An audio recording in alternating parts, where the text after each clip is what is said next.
이어서 오늘 아침 신문 보겠습니다. 먼저 동아일보입니다. 신종 코로나 확진자가 전국 곳곳에서 발생하고 있지만 지자체별로 동선 공개 정도가 모두 제각각이어서 시민들의 불만과 불안이 커지고 있다는 내용입니다. 신문에 따르면 경기도의 경우 확진자가 방문한 영화관 정보는 물론 앉았던 좌석과 세부 동선까지 공개했습니다. 하지만 대구시는 환자의 동선을 두 단위만 공개했고 이 때문에 오히려 해당 지역민들의 불안감만 커졌다는데요.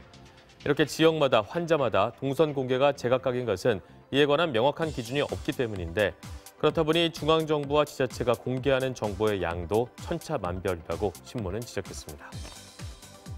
신종 코로나 바이러스 감염증 확산으로 중국 우한에서 탈출해 국내에서 일주일째 격리 생활 중인 우한 교민들이 겹겹의 불안을 겪고 있다고 합니다. 보건당국의 설명을 종합하면 현재 우한 교민들 가운데 일부는 불안을 호소하며 그제까지 모두 73건의 심리 상담을 받았다고 합니다. 이들의 불안은 학업과 생업 중단에서 오는 불안과 탈출하다시피 귀국하는 과정에서 생긴 스트레스, 격리 생활의 고립감, 삶의 터전으로 언제 돌아갈지 모른다는 우려가 겹쳐 있다는데요. 지난 2015년 메르스 사태 당시 확진자와 격리자들 역시 정신적 트라우마를 오래 앓았던 것으로 조사된 만큼 이번 사태가 남길 정서적 후유증을 관리해야 한다고 신문은 보도했습니다. 신종 코로나의 영향으로 외식업계가 김치 수급에 비상이 걸렸다고 합니다. 업계에 따르면 국내에 유통되는 김치의 80~90%가 중국산으로 추산됩니다. 특히 자영업 음식점은 90% 이상이 상대적으로 저렴한 가격에 중국산 김치를 쓰고 있는 것으로 추정된다는데요. 상황이 이렇다 보니 김치 수입업체나 도매상 사이에서는 벌써 다음 주나 다다음 주부터는 메이드 인 차이나 김치를 보기 어려울 수 있다는 예상도 나온다고 합니다. 교육부가 신종 코로나 바이러스 감염증 확산을 막고자 전국 대학의 개강 연기를 권고했죠. 또 중국에서 들어오는 학생들에겐 입국 뒤 14일간 등교 중지 조처를 내리기로 했다는데요. 이 때문에 국내 대학들 재정 상황에 노란불이 켜졌다고 합니다.